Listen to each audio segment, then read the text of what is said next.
बिस्मिल्लाहिर्रहमानिर्रहीम अस्सलामु अलैकुम वरहमतुल्लाहि वबरकातुहू। आप देख रहे हैं ताज़ा हालात यूट्यूब चैनल। आज 2 दिसंबर 2025 है और आज दिन है मंगल का। आज की ताज़ा तरीन बड़ी खबरों से इस व्लॉग का आगाज करेंगे। सबसे पहले आज की हेडलाइंस आपके सामने रखेंगे। ईरान और इसराइल के दरमियान जंग की चिंगारियां फैल गई हैं। तुर्क फौज, जंगी जहाज, टैंक और ताकतवर असलहा ईरान में पहुंचना शुरू हो चुका है। पहली बार इसराइल के बढ़ते हुए नजरियात के खिलाफ और ख्वाबों के खिलाफ 57 मुसलमान मुल्क जमा होते हुए नजर आ रहे हैं। दूसरी तरफ ईरान ने रूस से, चीन से, पाकिस्तान से भी फौजी मदद हासिल करना शुरू कर दी है। क्या वाकई ईरान और इसराइल के दरमियान दुनिया की एक और बड़ी तबाहकुन खतरनाक जंग होने जा रही है? इस हवाले से आगे चलकर आपको तफसीलात फराहम करेंगे। इससे पहले कि मैं खबरों का आगाज करूं, आपसे गुजारिश है अगर आप इस चैनल पर नए हैं तो लास्ट में सब्सक्राइब कर लें ताकि तमाम खबरें मिलती रहें। हमारा व्हाट्सएप का नंबर स्क्रीन पर आता है, मैसेज करें, ग्रुप में शामिल करेंगे जिससे आपका ताल्लुक हमारे साथ जुड़ा रहेगा। इसके अलावा आप हमारे एक्स अकाउंट को फॉलो कर सकते हैं जो गुलाम नबी मद्दी के नाम से है। इसके साथ साथ आपसे गुजारिश है अगर आपको हमारी वीडियोस में कोई मसला आ रहा है तो आप हमें मैसेज कर सकते हैं ताकि हम उस मसले को हल कर सकें। बिलखुसूस जब से AI के फीचर यूट्यूब ने इस्तेमाल करना शुरू किए हैं, बहुत से लोगों को हमारी वीडियोस उर्दू की बजाय इंग्लिश में नजर आ रही हैं। इसमें हमारा कोई कसूर नहीं है, ये यूट्यूब का ज़ाती तौर पर अपना तजर्बा है। तो इसका हल अगर आप चाहते हैं तो आपके पास सेटिंग का ऑप्शन आता है। वीडियो जब आप देखते हैं तो वहां सेटिंग के ऑप्शन को क्लिक करें, वहां एक ऑडियो ट्रैक के नाम से ऑप्शन होगा, उसमें जाएं और वहां पर इंग्लिश अगर आपके पास सिलेक्ट है तो उसको खत्म करके उसकी जगह पर उर्दू को इस्तेमाल करना शुरू कर दें। और फिर भी मसला हल नहीं होता है तो आप हमें व्हाट्सअप करें ताकि हम आप वीडियोस में मजीद अच्छा और बेहतर करने की कोशिश करें और आप तक उर्दू जबान में हमारी वीडियोस पहुंचती रहें। आगाज करेंगे आज की सबसे बड़ी खबर इस वक्त मेरे सामने है और वो खबर यह है कि ईरान और इसराइल के दरमियान किसी भी लम्हे बहुत बड़ी जंग छिड़ सकती है। दोनों तरफ से जंगी तैयारियां तेज हो रही हैं, दोनों तरफ से एक दूसरे को अपने लिए खतरा करार दिया जा रहा है। मसलन ये खबर देखें जिसे इजराइल हायोम ने नशर किया है। इजराइल हायोम इसराइल का वो मीडिया है जो फौज के और खुफिया एजेंसी के और हुकूमत के बहुत करीब है और अमरीकी हुकूमत के भी बहुत करीब है और इसकी रिपोर्ट्स आमतौर पर मुस्तकबिल की खबरें होती हैं, मुस्तकबिल की मनसूबाबंदियां होती हैं। इस रिपोर्ट में लिखा गया है कि ईरान की हुकूमत को गिराना यह बड़ा अहम है। नेतन्याहू के पास बेहतरीन मौका है कि वो ईरान की हुकूमत को गिराकर ईरान को फतह कर ले और एक वक्त ऐसा आ जाए कि जब ईरान के अंदर इसराइल के झंडे लहरा रहे हों, ऐसी हुकूमत हो जो इसराइल के साथ दोस्ती कर ले। यानी ईरान की रजीम को, हुकूमत को गिराने की मनसूबाबंदियां इस रिपोर्ट के अंदर बयान की गई हैं, इजराइल हायोम नामी इस रिपोर्ट में।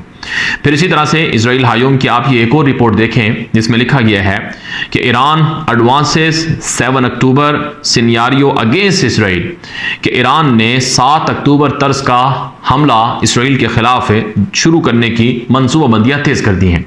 इस रिपोर्ट में दावा किया गया है कि जैसे ईरान और इसराइल में 12 रोज़ा जंग हुई है उसके बाद भी सूरत हाल बदली नहीं है और तेहरान की हुकूमत कमज़ोर होने के बावजूद अब भी इसराइल के लिए ख़तरा बनी हुई है। अपने मिसाइल प्रोग्राम को तेज़ कर चुकी है, मिसाइलों की रेंज को बढ़ा चुकी है, हिजबुल्लाह जैसे ग्रोहों को सपोर्ट करके ईरान से, इसराइल से लड़ने की मनसूबाबंदियां तेज़ कर चुकी है, यमनी हूसियों को भी इसराइल से लड़ने के लिए तैयार कर चुकी है। लिहाजा ईरान के खिलाफ इसराइल को 7 अक्टूबर तर्ज के हमलों से एक तो खबरदार रहना चाहिए और दूसरे उसे निपटने के लिए कुछ न कुछ करना होगा। ये इजराइल हायोम की एक दूसरी रिपोर्ट में कहा गया है। दूसरी तरफ से एक और खबर है मेरे सामने ईरान इंटरनेशनल की, जिसमें साबिक सदर हसन रूहानी के हवाले से रिपोर्ट नशर होती है, जिसमें हसन रूहानी का बयान नशर होता है कि ना ही जंग है ना ही अमन है। ईरान इस वक्त जिस कंडीशन में, जिस सिचुएशन से दो चार है, 12 रोज़ा जंग के बाद वो अमन वाली सूरत हाल नहीं है, ना ही वो मुकम्मल जंग वाली है ना ही मुकम्मल अमन वाली है। लोगों में खौफ है कि ये जंग किसी भी वक्त शुरू हो सकती है।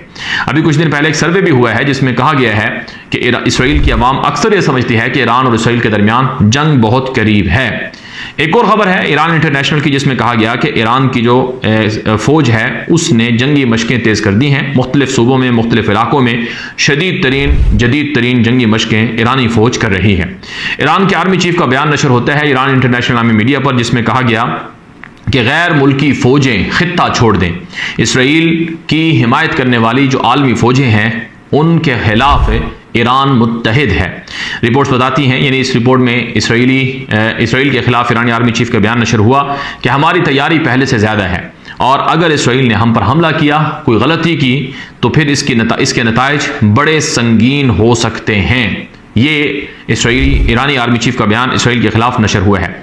दी यरूशलेम पोस्ट नामी एक मीडिया है इसराइल का, जिसमें रिपोर्ट नशर होती है कि ईरान के खिलाफ इसराइल भी जंगी तैयारियां तेज कर चुका है। जदीद तरीन टेक्नोलॉजी का इस्तेमाल हो रहा है। इसराइल ने पहली बार एक ऐसा एयर डिफेंस सिस्टम बनाया है जिसे आयरन बीम का नाम दिया गया, लेजर टेक्नोलॉजी। यानी अगर कोई ईरान का ड्रोन आएगा तो लेजर के जरिए से उसे गिरा दिया जाएगा। अगर ईरान का कोई मिसाइल आएगा तो उसे आयरन बीम नामी लेजर डिफेंस सिस्टम से गिराने की कोशिश की जाएगी। और अभी खबर यह भी चली है कि $3.5 अरब का एक मुआहिदा जर्मनी ने किया है कि इसराइल से वो RO3 सिस्टम और जदीद तरीन एयर डिफेंस सिस्टम खरीदा जाएगा। यानी इसराइल ये कहता है यूरोपीय मालिक को कि हमारा एयर डिफेंस सिस्टम इतना पावरफुल है कि ईरान के 99% मिसाइलों को हमने रोका और गिराया, सिवाय चंद एक के। लेकिन दूसरी तरफ ईरान भी इतना तेज हो चुका है कि वो इसराइली एयर डिफेंस सिस्टम को बाईपास करने के लिए मुख्तलिफ तरह की तैयारियां तेज किए हुए है। सबसे बड़ी खबर एक और ये है कि तुर्की के वजीर खारजा हकान फिदान ने दौरा किया ईरान का। ईरानी वजीर खारजा अब्बास अरागची से मुलाकात की, मीडिया के सामने उन्होंने गुफ्तगू की। इस गुफ्तगू में जो तुर्क वजीर खारजा थे हकान फिदान, उन्होंने खुलकर कहा कि आज पूरा खित्ता इसराइल के तोसी पसंदाना नजरियात और अजाइम और ख्वाबों से दो चार है। इसलिए वक्त आ चुका है कि सारे खित्ते के ममालिक एक ही जगह जमा हो जाएं और इसराइल के तोसी पसंदाना नजरियात को आगे बढ़ने ना दें। मुझे खुशी है कि मैं तुर्की की तरफ से ईरान के साथ, बरादर इस्लामी मुल्क के साथ दोस्ताना ताल्लुकात के लिए आया हूं और ईरान ने हमारी ख्वाहिश को मुस्तरद नहीं किया और ईरान और तुर्की के ताल्लुकात पहले से ज़्यादा स्ट्रॉन्ग हैं। तुर्क वज़ीर ख़ारजा हकान फिदान ने कहा कि हम ईरान के साथ हैं। ईरान पर जो हमला हुआ आलमी कवानीन को पामाल किया गया। इसराइल किसी को नहीं छोड़ रहा है, ना ही किसी को किसी भी वजह से कोई छूट दे रहा है। लिहाजा वक्त आ चुका है कि गजा, लबनान, यमन, इराक, शाम या फिर ईरान या फिर कतर की तरह हमले अगर किसी बाकी मुल्क पर ना हो तो सबको मुत्तहिद होना होगा। यह तुर्क वज़ीर ख़ारजा ने ईरान के अंदर खड़े होकर गुफ्तगू की है। इसके अलावा खबर आ रही है कि $1.6 बिलियन की मालियत से एक रेलवे प्रोजेक्ट भी ईरान और तुर्की के दरमियान शुरू होगा, जिसमें चाइना को, पाकिस्तान को, अफगानिस्तान और बाकी मुल्कों को जोड़ा जाएगा तुर्की के साथ और यूरोप के साथ। और ईरान से यूरोप तक पहुंचना तुर्की के जरिए से आसान हो जाएगा। नई गैस पाइपलाइनें, नई तेल लाइनें भी बिछाने की मनसूबाबंदियां सामने आ रही हैं। फिर नज़र इकराम, ईरानी मीडिया रिपोर्ट कर रहा है कि तुर्की से पहली बार ईरान डिफेंस सिस्टम, दिफाई हथियार खरीदने की कोशिश कर रहा है। बिलखुसूस तुर्की के पास ड्रोन को गिराने वाला एंटी ड्रोन सिस्टम है, उसको तुर्की खरीदने जा रहा है, उसको ईरान खरीदने जा रहा है तुर्की से, ताकि बवक्त ज़रूरत इसराइल के खिलाफ इस्तेमाल किया जा सके। और इसी तरह से तुर्की ने जदीद तरीन जंगी ड्रोन तैयारे बनाए हैं, उन ड्रोन का इस्तेमाल भी ईरान करना चाहता है। वैसे ईरान के पास अपनी ड्रोन टेक्नोलॉजी भी है, लेकिन ईरान तुर्की की ड्रोन टेक्नोलॉजी को भी इस्तेमाल करना चाहता है ताकि दुनिया के 3 बड़े मुल्कों में जो तुर्की एक है उसकी टेक्नोलॉजी से फ़ायदा लिया जा सके। फिर नज़र इकराम, खबरें आ रही हैं कि ईरान सिर्फ तुर्की से ही जदीद दिफाई हथियार नहीं खरीद रहा है, बल्कि तुर्की के अलावा ईरान ने चाइना से, रशिया से, पाकिस्तान से भी फ़ौजी मदद हासिल करना तेज़ कर दी है। मेरे सामने रिपोर्ट्स मौजूद हैं कि पाकिस्तान से ईरानी फ़िज़ाइया को, पायलट्स को ट्रेनिंग दिलवाई जा रही है। पाकिस्तान से मिसाइल टेक्नोलॉजी और दिफाई टेक्नोलॉजी में ताउन की दरख्वास्त की गई है। कुछ दिन पहले इसी हवाले से ईरानी मुशीर का अली लारजानी का दौरा भी पाकिस्तान का सामने आया था। और चीन से तो बाकायदा ईरान को मिसाइल टेक्नोलॉजी मिली है, ऐसे मिसाइल जिनको कोई भी दुनिया का एयर डिफेंस सिस्टम नहीं गिरा सकता है। ऐसे मिसाइल टेक्नोलॉजी ईरान को चीन से मिली है। यही वजह है अब ईरान पहले से ज़्यादा पुरएतमाद है। ईरान कहता है कि अगर आज जंग हो जाए इसराइल और ईरान के बीच तो ईरान इसराइल को वो सबक सिखाएगा जिसकी तवक्को भी नहीं है। और 2000 से भी ज़्यादा मिसाइल एक ही दिन में, एक ही दफ़ा में ईरान दागने की सलाहियत हासिल कर चुका है, वो चीन की मदद से कर चुका है। फिर रशिया से MiG-29 नामी जहाज़ भी ईरान को मिले हैं, जिनकी ट्रेनिंग और जिनकी परवाज़ें ईरान में देखी गई हैं। और रशिया खुलकर ईरान के जोहरी प्रोग्राम में भी ताउन और मदद कर रहा है। यानी एक तरफ ईरान अपने इत्तेहादियों से और अपने दोस्त मुल्कों से और आसपास के रीजनल कंट्री से मदद और ताउन ले रहा है और ख़ुद अपने मुल्क में तैयार होने वाले असलहे को इस्तेमाल कर रहा है, तो दूसरी तरफ इसराइल अपने मुल्क की टेक्नोलॉजी को मंजर आम पर ला रहा है और मुस्तकबिल के हवाले से ईरान से लड़ने के लिए हिकमत अमलिया बता रहा है और धमकियाँ दे रहा है। और फिर ईरान के खिलाफ इसराइल ने भी अमेरिका से असलहा और यूरोपीय ममालिक से असलहा और माली मदद और डीलें शुरू कर दी हैं। कुछ दुनिया के माहिरीन समझते हैं कि 2026 से बड़ी जंग का साल है, जिसमें इसराइल ईरान के खिलाफ और कई दीगर मुल्कों के खिलाफ बड़ी जंगें छेड़ेगा।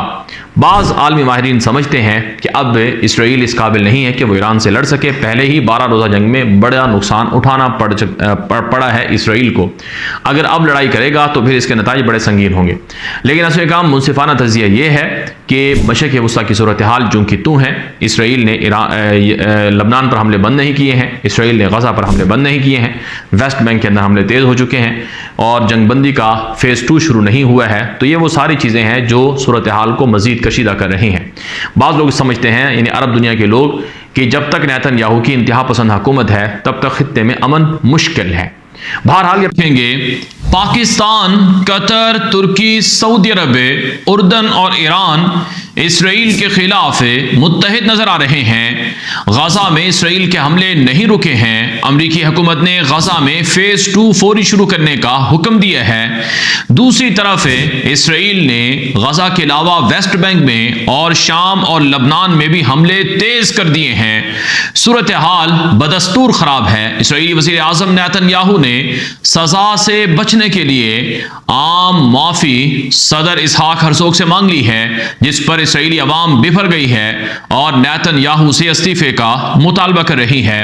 दूसरी तरफ हजारों इसराइली शहरी मुल्क छोड़कर जा रहे हैं, जिनमें ज्यादातर पढ़े लिखे लोग शामिल हैं और मुख्तलिफ मुल्कों के पासपोर्ट हासिल करने की दौड़ इसराइल में तेज तर हो चुकी है।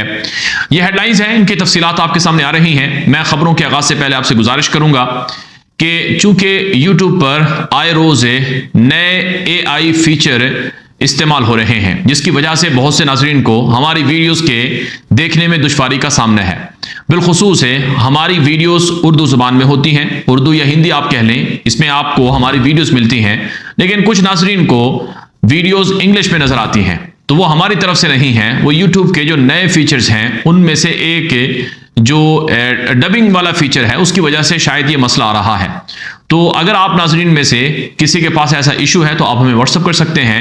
इसका सोल्यूशन ये होता है कि जब आप हमारी वीडियो देखते हैं तो उस वीडियो में आप अगर उस वीडियो को रोकेंगे तो वहां सेटिंग का ऑप्शन होगा। उस सेटिंग के ऑप्शन में आपको उर्दू और इंग्लिश दोनों के ऑप्शन मिलते हैं, जिसमें आप हमारी असल आवाज़ में यानी असल ज़बान उर्दू सेलेक्ट करके आप वीडियो देख सकते हैं।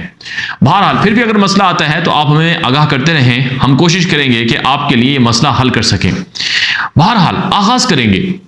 आज की सबसे बड़ी खबर जो इस वक्त मेरे सामने है वो ये है कि इसराइल के गजा में हमले बदस्तूर जारी हैं। मिडिल ईस्ट मॉनिटर नामी एक आलमी मीडिया है जिसने रिपोर्ट दी है कि 350 से जायद गजा के शहरी जंग बंद होने के बावजूद इसराइल के हमलों में मारे जा चुके हैं और इसराइल रोजाना नए नए हमले गजा में कर रहा है। आज की खबर यह आई है, इसराइली डिफेंस मिनिस्ट्री ने कहा कि हमने गजा में रोबोटिक जो वेपन्स हैं वो डिप्लॉय किए हैं, यानी ऐसे टैंक और ऐसी चीज़ें हमने गजा में लगा दी हैं जो रोबोटिक अंदाज में काम करेंगी, जिसमें इंसानी ह्यूमन बॉडी को इस्तेमाल करने की ज़रूरत नहीं है। ये चीज़ें भी गजा में इस्तेमाल की जा रही हैं। फिर गजा आधा इसराइल के पास है, इस आधे गजा से इसराइली फौज कब निकलेगी, इस हवाले से फ़ेज़ 2 बड़ा अहम है। अब इतलात आ रही हैं कि अमरीकी हुकूमत इसराइल पर प्रेशर डाले हुए है कि फौरी तौर पर गजा का फ़ेज़ 2 मरहला शुरू किया जाए, यानी इसराइली फौजें बाकी मानदा गजा के इलाकों से निकल जाएं, गजा में तामीर नौ शुरू हो जाए। लेकिन इसराइल कह रहा है कि हम फ़ेज़ 2 तब तक शुरू करने नहीं देंगे जब तक कि हमास असलाहा ना फेंक दे, गजा में सुरंगें ख़त्म ना हो जाएं। एक भी सुरंग बाकी है तो फ़ेज़ 2 शुरू नहीं हो सकेगा। अब इस पर अमरीका और इसराइल के दरमियान शदीद तनाव है। रिपोर्ट्स बताती हैं कि अरब मुल्कों ने अमरीका को खबरदार किया है कि अगर इसराइल बाज ना आया तो फिर हमें खुद मैदान में उतरना पड़ेगा। मिस्र, तुर्की, कतर, सऊदी अरब, पाकिस्तान, ईरान, उर्दन, ये वो बड़े ममालिक हैं जो गजा में फ़ेज़ 2 के हवाले से यानी जंग को मुकम्मल तौर पर अमली ख़त्म करने और गजा में तामीर नौ के हवाले से मुत्तफ़िक हैं। चुनांचे इसी हवाले से एक बड़ी खबर यह आई है कि मिस्र के वज़ीर ख़ारजा बदर अब्दुल्लाती ने पाकिस्तान का दौरा किया। पाकिस्तान के आला हुकाम से उनकी मुलाकातें हुई। मिस्र पाकिस्तान से क्या चाहता है? मिस्र पाकिस्तान से फौजी तजर्बा चाहता है, जंगी तजर्बा चाहता है और जदीद दिफाई हथियार चाहता है। और चूंकि पाकिस्तान एक मुसलमानों का बड़ा मुल्क है और बेहतरीन फौज और बेहतरीन दिफा के लिहाज से बड़ा मशहूर है, तो इस सिलसिले में पाकिस्तान ने कहा है कि हम गजा में मिस्र के साथ हैं, तमाम मुसलमान मुल्कों के साथ हैं और गजा में सीज फायर को इंप्लीमेंट करने के लिए हम हर तरह का रोल प्ले करेंगे। अब एक और डेवलपमेंट ये आ रही है कि गजा में आलमी फौजों की तैनाती पर शदीद इख्तलाफ है। इसराइल कहता है कि आलमी फौजों में कतर, तुर्की का नाम नहीं होना चाहिए और यह बात पिछले 1.5 माह से इसराइल कर रहा है, जबकि अमेरिका को पता है कि अगर तुर्की और कतर को शामिल ना किया गया तो फिर गजा में आलमी फौजें नहीं आ सकेंगी, जैसा कि कई मुल्कों ने इनकार भी किया है। अब तुर्क सदर तैयब एर्दोगान ने गुज़श्ता रोज एक वीडियो के अंदर यह खुलकर बात कही कि इसराइल गजा में बच्चों को मारने का जिम्मेदार है, नस्ल कुशी का जिम्मेदार है। पूरी दुनिया ने देखा कि गजा में 2 सालों में इसराइल ने क्या कुछ किया है, लेकिन हम गजा के बहन भाइयों को यकीन दिलाते हैं, फलस्तीन के मुसलमानों को यकीन दिलाते हैं कि उन्हें इंसाफ मिलेगा, उन्हें उनका अपना हक मिलेगा, वो अपनी ज़मीनों में, अपने घरों में, अपनी आबादियों में खुशी से रह सकेंगे और जो जंगी जराइम के मुर्तकिब हैं उन्हें एक न एक दिन ज़रूर सजा मिलेगी। तुर्क सदर तैयब एर्दोगान ने इमदादी टीमें गजा में भेज रखी हैं और मुख्तलिफ अंदाज से डिप्लोमेसी के प्लेटफॉर्म पर भी इसराइल को घेरा जा रहा है और अमलन भी तुर्की और इसराइल एक दूसरे के खिलाफ मैदान जंग में भी सामने नजर आ रहे हैं। तो खुलासा कलाम यह है कि अगर इसराइल ने गजा से अपनी फौजें ना निकाली, फेज 2 शुरू ना हुआ और गजा में इसराइल बजीद रहा या गजा में कार्रवाइयां जारी रखी तो हालात खराब हो जाएंगे, यानी फिर जंग छिड़ सकती है और हालात इससे भी कहीं ज्यादा संगीन हो सकते हैं। अब इसराइली वजीर आजम नेतन्याहू ने सिर्फ गजा के अंदर ही अपनी कार्रवाइयां जारी नहीं रखी हुई हैं, बल्कि इसराइली वजीर आजम ने शाम और लबनान तक हमले वसी कर दिए हैं और अब तो इसराइली वजीर आजम का हदफ है एक लॉन्ग टर्म, हमेशा के लिए, ताहयात के लिए वो अपने आप को इसराइल का हुक्मरान समझता है।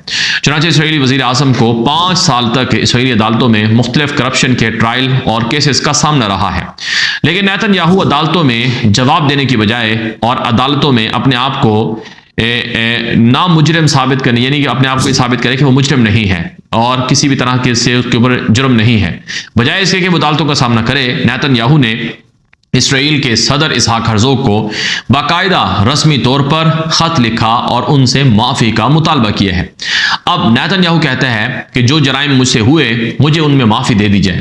नेतन्याहू माफी क्यों मांग रहा है? ताकि उसे अदालतों में सामना ना करना पड़े, अदालतों में उसे जो करप्शन की या जो बदनवानी का जिम्मेदार हुआ उसकी सजा ना मिले। तो अब इसराइल के अंदर वकला कह रहे हैं और इसराइल के अंदर ये बातें हो रही हैं कि अगर नेतन्याहू ने जो नेतन्याहू अगर माफी मांगेगा तो पहले उसे जराइम को तस्लीम करना पड़ेगा, यानी जुर्म तस्लीम होगा तो फिर ही माफी मिलेगी। अब इसराइली सदर इसहाक हर्जोग ने भी नेतन्याहू को माफी देने के लिए दरखास्त पर गौर शुरू कर दिया है। बाज़ इसराइली माहिरीन कहते हैं कि अगर नेतन्याहू को माफ ना किया गया, माफी ना मिली, तो ट्रंप हुकूमत इसराइली अदालतों पर पाबंदियां लगा देगी। अब इसराइल की आवाम सड़कों पर नेतन्याहू के घर के बाहर, इसराइली सदर के घर के बाहर सड़कों पर एहतजाज कर रही है कि नेतन्याहू को माफ ना किया जाए, उसको सजा दी जाए, उससे इस्तीफा लिया जाए, वो इलेक्शन लड़ने का अहल नहीं है। गर्ज अंदरूनी तौर पर सियासी लड़ाई इसराइल के अंदर बहुत ज्यादा वसी हो चुकी है। और फिर नाज़रीन किराम, हालात कुछ यूं भी हैं, इसराइली वज़ीर आज़म ने खुद भी बयान जारी किया कि मैं अपने आप को खुद माफी नहीं दिलवा रहा हूं, बल्कि इसराइल, मैं तो मुजरिम भी नहीं हूं, बल्कि इसराइल के लिए बेहतर यह है कि हमें एक मुस्तकबिल के एक मुस्तकिल खतरों का सामना है, उनसे निपटने के लिए यह अदालती खेल बंद होना चाहिए और जो मेरे ऊपर सियासी इल्जामात हैं वो खत्म होने चाहिए। बहरहाल अब इसराइल की जो नजरें हैं वो शाम पर हैं, वो गजा पर हैं, वो फलस्तीन के वेस्ट बैंक पर हैं, वो ईरान पर हैं, वो यमन पर हैं, वो तुर्की पर हैं, वो कतर और सऊदी अरब पर और मिस्र और पाकिस्तान जैसे मुल्कों पर भी हैं। यही वजह है शाम के अंदर इसराइल के हमले अब पहले से ज़्यादा तेज़ हो चुके हैं। इसराइली फौजी इजाफी बाकायदा शाम के बॉर्डर पर भेजे जा रहे हैं और रोजाना की बुनियाद पर शाम के अंदर इसराइली फौज की कार्रवाइयां कुरैतरा वगैरह में जनूबी शाम के इलाकों में देखी जा रही हैं। और फिर नाज़रीन किराम, लबनान के अंदर भी इसराइल के हमले बदस्तूर जारी हैं। लबनान में इसराइल रोजाना की बुनियाद पर कार्रवाइयां कर रहा है और लबनान में एक मुकम्मल और भरपूर जंग इसराइल छेड़ने को तैयार बैठा हुआ है, ये भी रिपोर्ट्स बता रही हैं। दूसरी तरफ नाज़रीन किराम, आज की जो एक और बड़ी खबर है वो है इसराइल से हजारों इसराइली शहरियों का मुल्क छोड़कर जाना। ये एक बहुत बड़ी खबर है। मेरे सामने रिपोर्ट है मिडिल ईस्ट मॉनिटर की, जिसमें कहा गया है कि पुर्तगाल नामी यूरोप का एक मुल्क है, वहां पर पासपोर्ट के हुसूल के लिए हजारों इसराइली शहरियों ने दरखास्तें दी हैं। इसके अलावा इसराइली अखबारात में मेरे सामने रिपोर्ट्स मौजूद हैं जिनमें यह कहा गया है कि इस्राएली शहरी बड़ी तादाद में मुल्क छोड़कर जा रहे हैं। मसलन आप ये रिपोर्ट देखें जो मारिफ नामी इस्राएली अखबार की है, जिसमें कहा गया कि फ़ॉरेन नेशनैलिटी और फ़ॉरेन पासपोर्ट के हुसूल के लिए इस्राएली शहरियों ने इसराइल के मुस्तकबिल को खैरबाद कह दिए हैं। इस रिपोर्ट में दावा किया गया है कि ज़्यादातर पढ़े लिखे लोग हैं और टेक से वाबस्ता लोग हैं और ज़्यादातर लिबरल लोग हैं जो इसराइल के अंदर बढ़ते हुए मजहबी इंतहा पसंदों के असर व नफूज़ और हुकूमत में मनमानियों की वजह से दिल बर्दाश्ता होकर मुल्क छोड़ रहे हैं। बताया जाता है कि 2 साल जंग की वजह से इसराइली इकॉनमी मुतासर हुई, 2 साल जंग की वजह से लोगों की जिंदगियां मुतासर हुई और इसराइली शहरी इस वजह से मुल्क छोड़कर जा रहे हैं। और अगर ये सिलसिला इसी तरह से जारी रहा तो एक दिन ऐसा आएगा कि इसराइल में पढ़े लिखे लोगों की तादाद खत्म हो जाएगी। फिर नाज़रीन इकराम, मामला इसराइल में शहरियों के छोड़ने का नहीं है। इसराइली फौज में नौजवान भर्ती नहीं हो रहे हैं। द टाइम्स ऑफ इसराइल नामी इसराइली अखबार है, उसने एक रिपोर्ट छापी तफसीली तौर पर, जिसमें कहा कि अब इसराइल के अंदर जो ऐसे अफसर बड़ी तादाद में नहीं मिल रहे हैं जो बाकायदा मुस्तकिल तौर पर इसराइली फौज को ज्वाइन करें। यानी इसराइली फौज में ज्वाइन करने की शरह इतनी कम हो चुकी है कि 7,500-8 हज़ार से ज़्यादा फौजियों की ज़रूरत है, लेकिन नौजवान कोई भी इसराइल के अंदर नहीं मिल रहा है जो फौज में मुस्तकिल तौर पर जाने को तैयार हो। और जो रिजर्व फौजी हैं उनमें से भी कई ने इस्तीफे दे दिए हैं और जो मुस्तकिल बुनियादों पर काम करने वाले फौजी थे वो गजा और इसराइल की 2 साल जंग की वजह से मुतासर होकर वो भी इस्तीफे देकर जा चुके हैं और हज़ारों जहनी PTSD नामी बीमारियों का शिकार होकर वो अस्पतालों में इलाज मुआवजे के लिए काम कर रहे हैं, यानी उसमें इलाज मुआवजा करा रहे हैं। तो ये वो मसाइल हैं जिसकी वजह से इसराइल बहुत से अंदरूनी मसाइल से उलझा हुआ है और इसराइली वज़ीर आज़म को अब भी इसराइल के अंदर बुरा भला कहा जा रहा है कि वो बैरूनी जंगों की बजाय वो इसराइल को अंदरूनी तौर पर ठीक करे तो अच्छा है, वरना नेतन्याहू की जब तक हुकूमत रहेगी इसराइल तबाही और बर्बादी देखता रहेगा। ये इसराइली मीडिया रिपोर्ट कर रहा है और मुख्तलिफ इसराइली मीडिया पर नेतन्याहू की हुकूमत से छुटकारा हासिल करने की बातें की जा रही हैं, जैसा कि हेरिटेज है और बाकी मीडिया है। अब तक के लिए इतना ही, मज़ीद तफसीलात आती रहेंगी। इजाज़त दीजिए। अस्सलाम वालेकुम रहमतुल्लाहि व बरकातहू।